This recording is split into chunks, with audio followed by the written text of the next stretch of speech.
2025ஆம் ஆண்டுக்கான group 2 group DA தேர்வுகளுக்கான notification TNPSC இன்றைக்கி ரிலீஸ் பண்ணியிருக்காங்க. முதல்ல அதோட எக்ஸாம் பேட்டர்ன் என்னென்னு பார்த்துடலாம். ஏன்னா யூடியூப்பை திறந்தால் என்ன வருது, தமிழ் நீக்கம், டிஎன்பிஎஸ்சி தேர்வில் தமிழ் நீக்கம், குரூப் 2 ஏ அப்படின்னு போட்டிருக்காங்க. குரூப் 2 தேர்வில் தமிழ் நீக்கம்ங்கிறதே கிடையாது. ஏன்னா ப்ரிலிம்ஸில் தமிழ்ங்கிறது இருக்குது. 2A மெயின்ஸில் மட்டும்தான் என்ன செஞ்சுருக்காங்க அப்படின்னா தமிழ் இங்கிலீஷ் அந்த லாங்குவேஜுங்கிற விஷயத்தை தூக்கியிருக்காங்க. 60 கொஷின் கேட்பாங்க, இப்போ அது கிடையாது. ஓஎம்ஆர் மெத்தடில் மெயின்ஸ் கிடையாது. சிபிடி டைப்பில் 2A நடத்த போகிறாங்க. இதுதான் விஷயம். ஆனால் ஒரு பெரிய அகாடமி, தமிழ்நாட்டில் ரொம்ப முக்கியமான ஒரு மிகப்பெரிய அகாடமி, அந்த அகாடமியை எப்படி போட்டிருக்காங்க, இப்படி தான் டிஎன்பிஎஸ்சி தேர்வில் தமிழ் நீக்கம், டிஎன்பிஎஸ்சி குரூப் 2 குரூப் 2A அப்படின்னு போட்டிருக்காங்க. என்னத்தை சொல்கிறது. ஸோ ஆனால் ப்ரிலிம்ஸ் வந்து எப்பவும் போல தான். நம்ம போன வருஷம் என்ன குரூப் 2ல் இருந்துச்சோ அதே ஃபார்மேட் தான். இப்போது குரூப் 4 இதையும் கம்பேர் பண்ணால் ஒரே ஒரு விஷயம் என்னது, ஜென்ரல் இங்கிலீஷ் குரூப் 4ல் நீங்கள் எடுக்க முடியாது, தமிழ் மட்டும் தான் எழுத முடியும். இங்கே ஜென்ரல் இங்கிலீஷும் நீங்கள் எழுதிக்கலாம், ஜென்ரல் தமிழ் வேணால் எழுதிக்கலாம். எது உங்களுக்கு விருப்பமோ அந்த லாங்குவேஜை நீங்கள் சூஸ் பண்ணிக்கலாம். 100 கொஷின். ஜிஎஸ் வந்து 25, மேக்ஸ் 20, ஜிஎஸ் 75, மேக்ஸ் 25. ஸோ இந்த 100 கொஷின் ரெண்டு பேருக்குமே சேம் தான். மொத்தம் 200 கொஷின். ஒரு கொஷினுக்கு 1.5 மதிப்பெண்கள், மொத்தமாக 300 மதிப்பெண்கள். ஓஎம்ஆர் பேஸ் தான் வைக்கிறாங்க. ஓஎம்ஆர் எக்ஸாம் தான் இது. இதில் எந்த சேஞ்சுமே இல்லை. யார் போன வருஷம் என்ன இருந்துச்சோ அதே தான். அதே மாதிரி குரூப் 2ஏவுக்கும் குரூப் 2க்கும் என்ன பண்ணியிருக்காங்க அப்படின்னா தாள் 1ன்னு எழுதுவோம், தமிழ் தகுதி தேர்வு அப்படின்னு எழுதுவோம். அது ரெண்டு பேருக்குமே ஒன்று தான். டெஸ்கிரிப்டிவ் டைப்பில் நம்ம எழுதக்கூடிய தேர்வு. அதில் 40 மார்க் எடுத்தாலே அப்போ தான் 2வது பேப்பரை திருத்துவாங்க. அது ரொம்ப எளிதாக நம்ம பண்ணிடலாம். குரூப் 2 மெயின்ஸ் வந்து என்ன பண்ணணும் அப்படின்னா ஏற்கனவே இருந்த மாதிரி தான். அதே பொது அறிவுக்கு 300 மதிப்பெண்களில் 3 மணி நேரம் எழுதுகிற மாதிரியான தேர்வுகள் வைக்க போகிறாங்க. அதுலேயும் எந்த மாற்றமும் இல்லை. மாற்றம் அப்படிங்கும்போதே குரூப் 2ஏல மட்டும்தான் சேஞ்ச் பண்ணியிருக்காங்க. என்ன அப்படின்னா முன்னாடி இருந்துச்சு இந்த தகுதி தேர்வு எல்லோரும் எழுதுவோம். செகண்ட் பேப்பரில் தான் என்ன செய்வாங்க அப்படின்னா பொது அறிவு வந்து 100 இருந்துச்சு, மேக்ஸ் வந்து ஒரு 40 இருந்துச்சு, தமிழோ இங்கிலீஷோ அந்த லாங்குவேஜ் வந்து 60 கொஷின் கேட்டிருந்தாங்க. தமிழ் எடுத்தோம்னா நம்ம தமிழில் 60 கொஷின் இருக்கும், இங்கிலீஷ் எடுத்தவங்களுக்கு இங்கிலீஷில் 60 கொஷின் இருக்கும். இப்போ என்ன பண்ணிட்டாங்க அப்படின்னா இந்த 60 தூக்கிட்டாங்க. ஏன்னா போன வருஷம் இதில் தான் பிரச்சனையாச்சு. இந்த பிரச்சனைக்காக தான் சிலபஸ் மாத்திரேன்னு சொல்லிட்டு இந்த வருஷம் குரூப் 4ல் அப்படி கேள்விகள்லாம் இருந்துச்சு.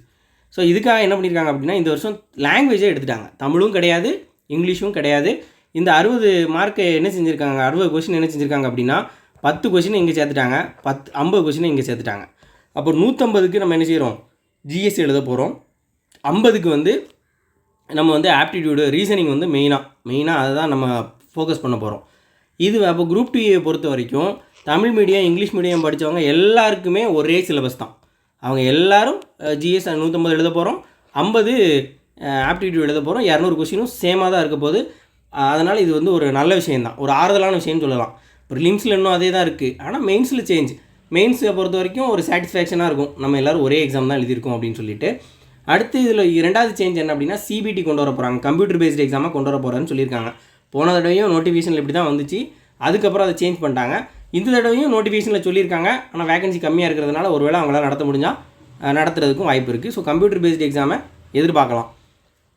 ஸோ சேஞ்ச் 2 தான். ஒன்று கம்ப்யூட்டர் பேஸ்டு எக்ஸாம், இன்னொன்று வந்து லாங்குவேஜ் கிடையாது அந்த 60 கொஷின். அடுத்து டேட்டை பற்றி பார்க்கலாம். அப்ளை பண்ணுறதுக்கு லாஸ்ட் நாள் அப்படின்னு பார்க்கும்போது ஆகஸ்ட் 13 தான் லாஸ்ட் நாள். அதுக்குள்ளே நம்ம அப்ளை பண்ணிடணும். கரெக்ஷன் பண்ணுறதுக்கு ஒரு 3 நாள் கொடுப்பாங்க. ஸோ அதுக்கு முன்னாடியே வந்து அப்ளை பண்ணுறது நல்லது. கரெக்ஷனுக்கு மட்டும் தான் கொடுப்பாங்க. இந்த டேட்டில் வந்து அப்ளை பண்ண முடியாது. ஸோ இதை வந்து லாஸ்ட் டேட்டாக நினச்சிக்காதீங்க, இதுதான் லாஸ்ட் டேட்டு. அது மட்டும் இல்லாமல் எக்ஸாம் எப்போ நடக்கு அப்படின்னா செப்டம்பர் 28 சண்டே தான் நடக்குது. குரூப் 4 மாதிரி சாட்டர்டே கிடையாது, சண்டே ஞாயிற்றுக்கிழமை தான் நடக்குது. அதே 9லேருந்து 12 வரைக்கும். மெயின்ஸ் எப்போ நடத்துகிறதா சொல்லியிருக்காங்க. ப்ரிலிமினரி ரிசல்ட் வந்ததுக்கப்புறம் டேட் என்ன செய்வாங்க, மெயின் எக்ஸாமுக்கு சொல்லுவாங்க. போனோட அப்ராக்சிமேட்டாக ரிசல்ட் வந்து ஒரு 60 நாள் கொடுத்தாங்க. ஸோ குரூப் 2 எழுதி முடிச்சுட்டு அந்த ரிசல்ட்டுக்காக அது ஒரு 3 மாதம் இருக்கும். அதுக்காக வெயிட் பண்ணி திரும்ப இந்த 60 நாள் யூஸ் பண்ணுறதுக்கு முன்னாடி குரூப் 2 எக்ஸாம் முடித்ததுலேருந்தே மெயின்ஸ்க்கு படிக்க ஆரம்பித்தோம்னா தாராளமாக நம்மளால் மெயின்ஸ்க்கு ப்ரிப்பேர் ஆக முடியும். அதே மாதிரி டைம் ரொம்ப கம்மியாக இருக்குது. இப்போ குரூப் 2 தேர்வை பொறுத்த வரைக்கும் இந்த வருஷத்தில் நடக்கும். இப்போ குரூப் 1 முடிஞ்சிட்டு, குரூப் 1 நம்ம பெருசாக எழுத போகிறது இல்லை, கம்மியான பேர் தான் எழுதுவாங்க. அடுத்து குரூப் 4 எல்லாருடைய நம்பிக்கையாக இருந்துச்சு, அது இந்த வருஷம் கொஞ்சம் எதிர்பார்த்த அளவில் இல்லை. அதனால் நமக்கு இருக்கக்கூடிய கடைசி நம்பிக்கை அப்படிங்கிறது இந்த குரூப் 2 தான். இதுக்கப்புறம் 2026 எலெக்ஷன் இருக்குது. எப்போ எப்படி தேர்வுகள் நடத்துவாங்க அப்படின்னு நம்மளால் சொல்ல முடியாது. ஸோ இதுதான் இந்த குரூப் 2 தான் நம்மளுடைய நம்பிக்கை, இப்போ இருக்கக்கூடிய இந்த வருஷத்துடைய கடைசி நம்பிக்கை. ஸோ அதை நல்லா பண்ணுங்கள். ஒருவேளை குரூப் 4 மாதிரியே தான் குரூப் 2 இருக்கும் அப்படின்லாம் சொல்ல முடியாது. தேர்வுகள் வந்து மாறி மாறி வரும். இப்போது 2018 எக்ஸாமை 16 எக்ஸாம் கஷ்டமாக இருந்துச்சு, 18 வந்து ரொம்ப கஷ்டமாக இருக்கும்னு நினைக்கிறேன். 2019 கொஞ்சம் அதை விட கொஞ்சம் ஈஸியாக கேட்ட மாதிரி கேட்டாங்க. ஸோ அது வந்து மாறுறதுக்கு உட்பட்டு தான் நம்மளும் அதுக்கு ஏற்ற மாதிரி நம்ம இன்னும் வந்து அதிகமாக பயிற்சி எடுத்துகிட்டு அந்த எக்ஸாமுக்கு தயாராக வேண்டியது நம்மளுடைய பொறுப்பு. அடுத்ததாக வேக்கண்ட் அப்படி பார்க்கும்போது ரொம்ப கம்மியான வேக்கண்ட் தான். அதுக்கு அவங்க காரணம் என்ன சொல்கிறாங்கன்னா, வருஷம் நடத்துகிறோம்ல அப்படிங்கிற மாதிரி சொல்கிறாங்க. குரூப் 2 பொறுத்த வரைக்கும் 50 வேக்கன்சியும், குரூப் 2A பொறுத்த வரைக்கும் எவ்வளோ போட்டிருக்காங்க, 595 வேக்கண்ட்டும், மொத்தம் எவ்வளவு 645 வேக்கண்ட்டுக்கு தான் இந்த தடவை நம்ம எழுத போகிறோம். ஸோ இது வந்து ஃபைனல் கிடையாது, இன்னும் வந்து வேக்கன்சியை வந்து இன்க்ரீஸ் பண்ணுவாங்க. ஆனால் போன தடவை எழுதின அளவுக்கு வருமா அப்படிங்கிறது தெரியலை. ஆனால் வேக்கன்சி கண்டிப்பாக இன்க்ரீஸ் ஆகும் அப்படின்னு சொல்கிறாங்க. ஸோ இதுதான் இப்போதைக்கு நமக்கு 645ங்கிறதா இப்போ நமக்கு கொடுத்துருக்கக்கூடிய வேக்கன்சி. அடுத்ததாக சிலபஸ் பற்றி பார்க்கும்போது இப்போ ரீசெண்டாக மாற்றினாங்கல்ல, தமிழுக்கு அதே தான், அந்த 7 யூனிட் இருக்கும் தமிழில். அதே மாதிரி ஜென்ரல் இங்கிலீஷும் கொடுத்துருக்காங்க. அடுத்து பொது அறிவியல், நம்மளுடைய ஜென்ரல் ஸ்டடீஸை பொறுத்த வரைக்கும் 1 2 3 4 7 யூனிட் கொடுத்துருப்பாங்க. 6 யூனிட், அதுக்கப்புறம் 7வதாக என்ன கொடுத்துருப்பாங்க, அந்த 3வது பார்ட்டாக மேக்ஸ் கொடுத்துருப்பாங்க. இதுதான். வேறு என்ன இதில் வித்தியாசமான விஷயம் அப்படின்னு பார்க்கும்போது, இங்கே தமிழில் எதுவுமே மென்ஷன் பண்ணல. தமிழில் வந்து இது எந்த தரம் அப்படின்னு கேட்கல, அப்படின்லாம் சொல்லலை. ஆனால் இவங்களுக்கு தெளிவாக ஜென்ரல் இங்கிலீஷில் மட்டும் என்ன சொல்லியிருக்காங்க, SSLC ஸ்டாண்டர்ட் அப்படின்னு கொடுத்துருக்காங்க.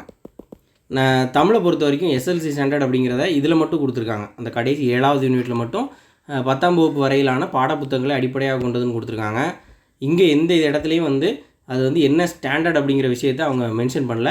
ஆனால் நோட்டிஃபிகேஷனில் அந்த முன்னாடி இருக்கக்கூடியதில் ரெண்டுக்குமே வந்து 10ஆம் வகுப்பு தரம் அப்படிங்கிறதான் கொடுத்துருக்காங்க. இதில் வந்து அவங்க மென்ஷன் பண்ணலாம் அப்படி கேட்க போகிறது இல்லை, அது வேறு விஷயம். ஸோ சிலபஸ் பற்றி இதுக்கப்புறம் மெயின்ஸ் கொடுத்துருக்காங்க.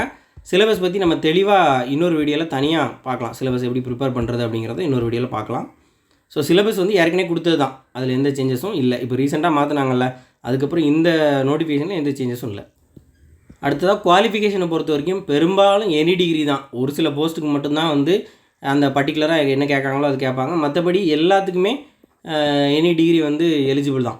ஒரு சிலதுக்கு சில ப்ரிஃபரன்ஸ் கொடுப்பாங்களே தவிர மோஸ்ட்லி எல்லா ஜாப்புக்கும் வந்து ஓரளவு, ஒரு சில ஜாப்ஸ் தவிர எல்லாத்துக்குமே வந்து ஏதாவது ஒரு டிகிரி முடிச்சிருந்தோம் அப்படின்னா எலிஜிபிள் தான்.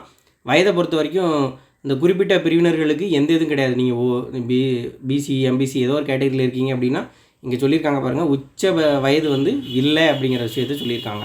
இது நம்ம வந்து ஜென்ரல் கேட்டகரியாக வர்றோம், இதில் எதுவுமே இல்லை அப்படின்னா, அதாவது ஆதி திராவிடர் இந்த மாதிரி எதுலேயுமே நம்ம சேராத கம்யூனிட்டி இல்லாமல் நம்ம வந்து ஜென்ரல் கேட்டகரியில் சாராத தேர்வர்களாக இருந்தால் அதுக்குன்னு சில லிமிட் கொடுத்துருக்காங்க. ஒவ்வொரு இதுக்கும் அதிகமாக 32 வயசு எழுதலாம், இது 42 வரைக்கும் எழுதலாம், இதில் 32 வயசு வரைக்கும் தான் எழுத முடியும்.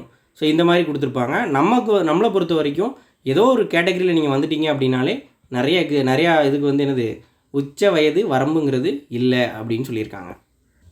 ஸோ எல்லாமே பார்த்துட்டோம். இதுதான் நம்ம வழக்கம் போல் OTRல போய் நம்மளுடைய ஒன் டைம் ரிஜிஸ்ட்ரேஷன் ஐடியில் போய் நம்ம குரூப் 2Aக்கு வந்து அப்ளை பண்ண வேண்டியது தான். எப்போது எப்படி அப்ளை பண்ணுவோமோ அதே மாதிரி அப்ளை பண்ணிக்கலாம். ஸோ எக்ஸாம் வந்து இப்போ இன்றைக்கி வந்து 15ஆம் தேதி, இன்னும் இந்த மாதத்தில் ஒரு 16 நாள் இருக்குது ஜூலையில். அடுத்து ஆகஸ்ட்டில் எத்தனை நாள் இருக்குது அப்படின்னா ஒரு 31 நாள் இருக்குது. இங்கே பார்த்தோம் அப்படின்னா என்னது செப்டம்பரில் ஒரு 27 நாள் இருக்குது. ஆக மொத்தம் கணக்கு பண்ணோம்னா என்னது 14, இங்கே என்ன இருக்குது 2 4 4 3 7 74 நாள் இருக்குது. ஸோ இந்த 74 நாளை முழுக்க முதன்மை தேர்வுக்காக, அதாவது முதல்நிலை தேர்வுக்காக, ப்ரிலிம்ஸ்க்காக வந்து எஃபோர்ட் போட்டு படிக்கணும். 74 நீங்கள் எப்படி யூஸ் பண்ணி, ஏற்கனவே வந்து குரூப் 4க்கு நீங்கள் படிச்சுட்டு தான் இருந்திருப்பீங்க.